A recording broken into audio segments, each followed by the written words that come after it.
Setelah 2016 periode berakhir, ada niat untuk melanjutkan lagi untuk 2017 dan selanjutnya. Saya ingin masyarakat Morotai itu bisa tersenyum.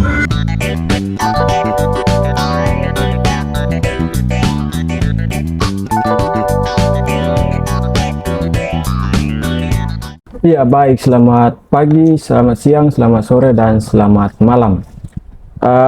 Kali ini podcast agak sedikit beda karena biasanya kalau podcast di saya itu narasumber atau si pembicara itu datang ke rumah tapi kali ini beda, saya yang datang langsung ke narasumbernya. Nah, bicara tentang Pilkada di tahun 2024, sekarang ini ramainya dibincangkan dan suhunya sudah mulai naik. Nah, terasa Kalau ya. kita mau lihat dari semua wilayah kabupaten kota yang ada di Maluku Utara. Sekarang kita akan berbincang sedikit dengan Pak siapa kata? Weni Rito Paraisu. Oh iya, saya Pak Rito. WRP. WRP. WRP. Oke, siap. Jadi ada kurang lebih 3 hal yang kita akan coba kupas sedikit tentang di dalam podcast ini. Hal yang pertama, saya ingin menyapa dulu Pak WRP. Ya, WRP. Yang sekarang ini mau bersedia untuk bertarung dalam pilkada Kabupaten Pulau Morotai. Apa kabar Pak? Baik. Sudah Sehat. sekian lama. Sudah sekian lama ini lagi baru mau bertarung kembali di. Udah apa ya? Libur kurang lebih 1 periode. Siap. Banyak juga yang penasaran dengan apa yang disampaikan melalui poster Pak yang berkata tentang rindu tanah Putus pusa ya. ya. Rindu tanah putus pusa, betul. Kalau boleh saya tahu itu apa yang latar belakangnya sehingga Pak memilih kata itu untuk menjadi kayak slogan untuk itu Pak? Iya. Jadi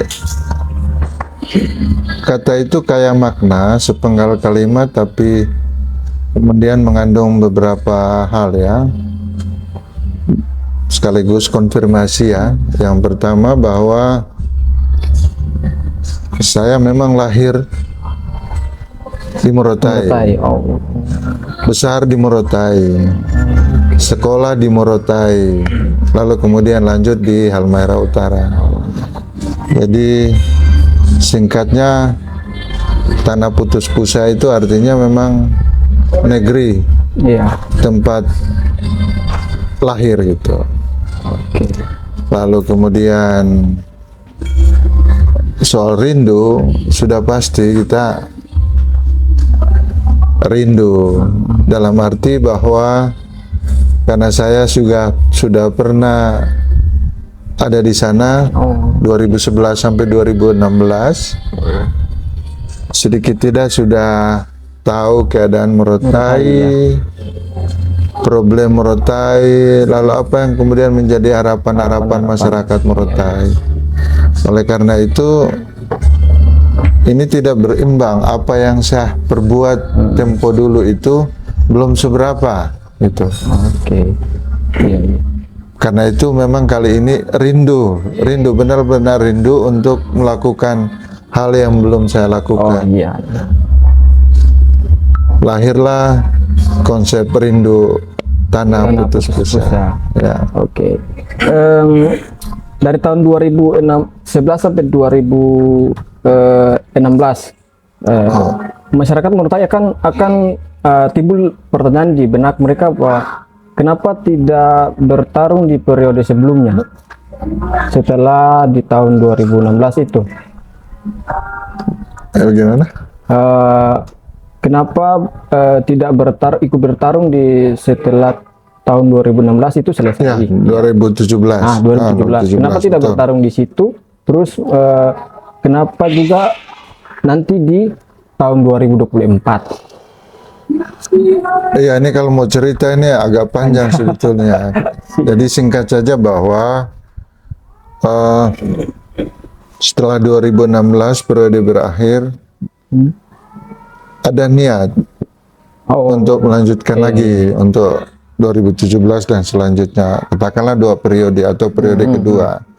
Tapi lagi-lagi karena ini dinamika politik, ya, kita harus bisa menerimanya. Ketika ada niat tapi kemudian kandas oleh karena kita belum bisa memenuhi persyaratan gitu. Ada pihak-pihak tertentu yang kemudian dengan strateginya antara lain borong partai dan sebagainya. Ya, saya kira itu yang menghalangi gitu. Nah, kali ini saya kira berbeda lah dengan 2017.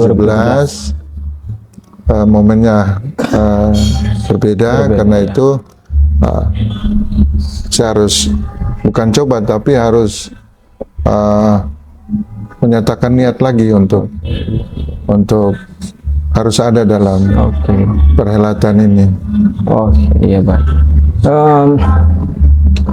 Kalau kita bercerita tentang seseorang yang mau bertarung di Pilkada tahun 2024, itu berarti seorang tersebut sudah mempersiapkan atau ada motivasi-motivasi khusus lah untuk sampai mau bertarung di Pilkada 2024 ini. Kira-kira menurut Bapak, motivasi apa sih yang bisa mendorong Bapak untuk bisa maju bertarung di Pilkada 2024 ini? Saya ingin masyarakat Morotai itu bisa tersenyum.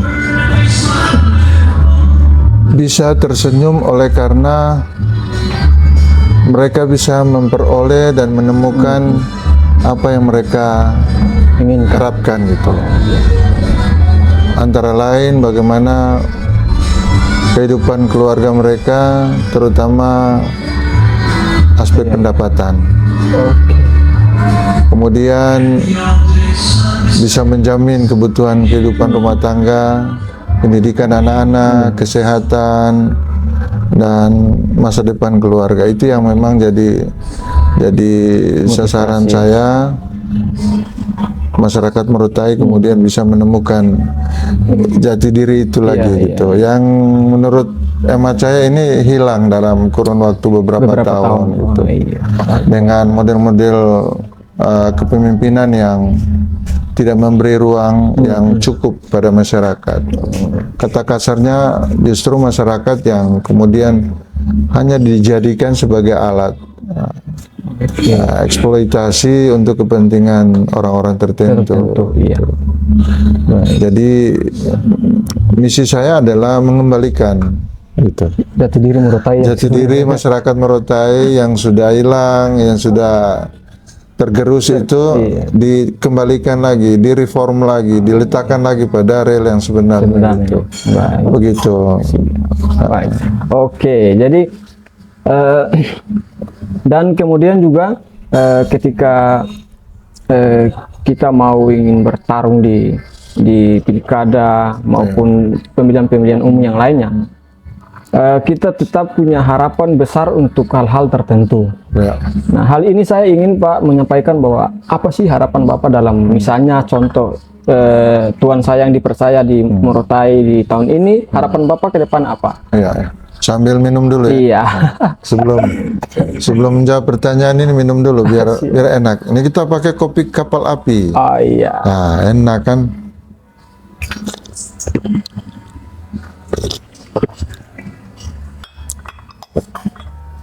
Baik, kembali ke pertanyaan.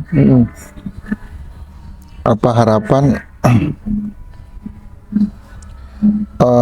Kelanjutan dari tadi, motivasi tadi, karena ini mengembalikan citra masyarakat Morotai, otomatis melalui pendekatan-pendekatan pelayanan pemerintahan yang betul-betul menyentuh gitu. Apakah itu soal pembangunannya, infrastruktur, apakah itu soal kesejahteraan, kesehatan, apakah itu soal pengembangan SDM, ya. Hal-hal itu yang kemudian bisa menjadi barometer untuk kita bisa mereform lagi, gitu. Nah, melalui beberapa aspek itulah yang kemudian bisa menjadi jembatan untuk kita bisa melakukan perubahan di sana. Ya, secara teknis, ini adalah program, gitu. Jadi program atau pilihan program itu harus betul-betul menyentuh, ya, menyentuh permasalahan dalam arti menjawab permasalahan masyarakat. Oleh karena itu harapannya adalah kiranya program-program yang akan kami lakukan di Morotai itu benar-benar efektif, ya, benar-benar jitu, benar-benar produktif, sehingga harapan dan motivasi tadi mengembalikan jati diri masyarakat Morotai, ya, Morotai bisa tersenyum itu bisa terpenuhi, gitu. Dan karena ini kita akan bicara banyak hal, banyak masalah di sana. Kalau kita bicara soal pembangunan daerah, itu cukup banyak variabel yang bisa kita lihat satu persatu. Tetapi semua nanti bermuara pada paling tidak 3 hal pokok tadi itu. Bagaimana infrastruktur, bagaimana SDM, bagaimana kesejahteraan, di samping hal-hal lain gitu. Itu yang harus kita dudukan dengan cermat, dengan tepat, melalui pendekatan program gitu. Saya kira di situ. Perguruan tinggi outputnya adalah dia harus memproduk SDM yang handal. SDM yang handal itu yang dimaksud handal di sini itu termasuk di dalamnya adalah SDM yang kompetitif, gitu. Lalu SDM yang punya skill, siap kerja. Memang ini belum cukup sebetulnya, karena universitas tidak cukup bisa melahirkan SDM yang siap kerja. Karena itu nanti kita akan back lagi dengan namanya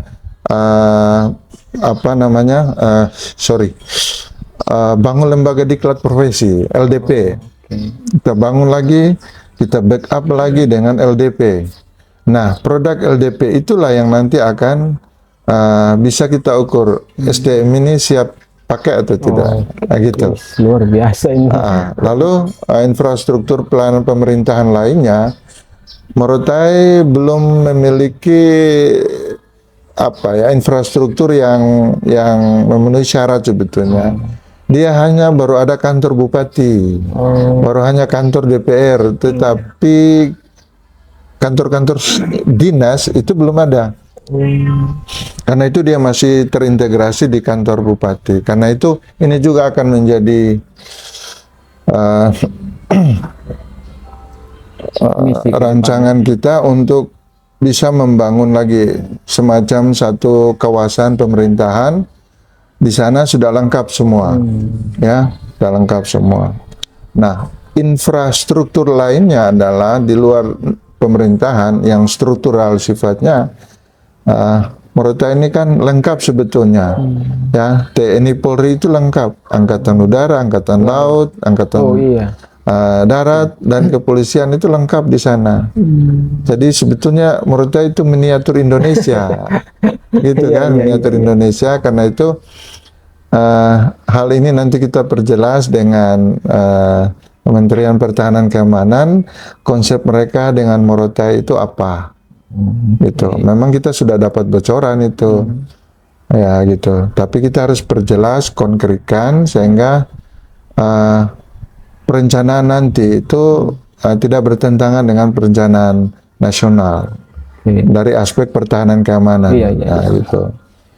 Yang infrastruktur lainnya, kalau bicara accessibility, termasuk juga bandara, ya, bandara juga ini penting karena yang kita akan jual di Morotai itu antara lain keindahan, hospitality, ya. Kita jual itu gitu.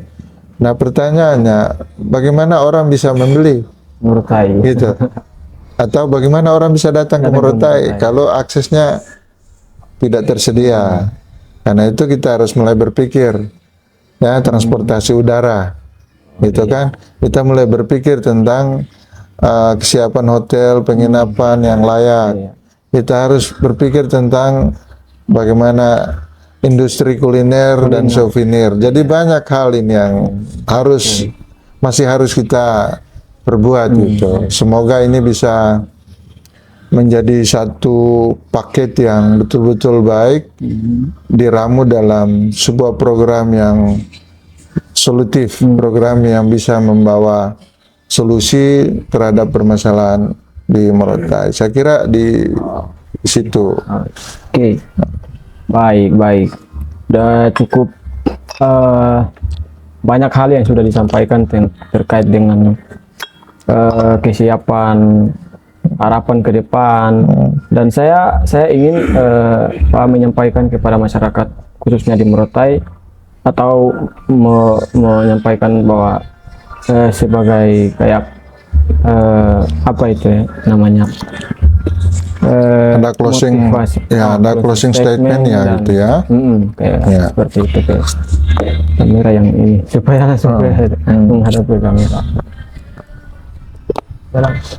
Iya, baik. Terima kasih. Secara khusus warga masyarakat Morotai yang saya cintai, saya banggakan. Jika Tuhan berkenan, maka saya, Beni Rito Paraiso, dikenal dengan sapaan WRP, berniat sungguh untuk bisa kembali ke Morotai, melanjutkan apa yang sudah sempat terhenti, dan karena itu akan ada dalam perhelatan Pilkada tahun 2024 ini.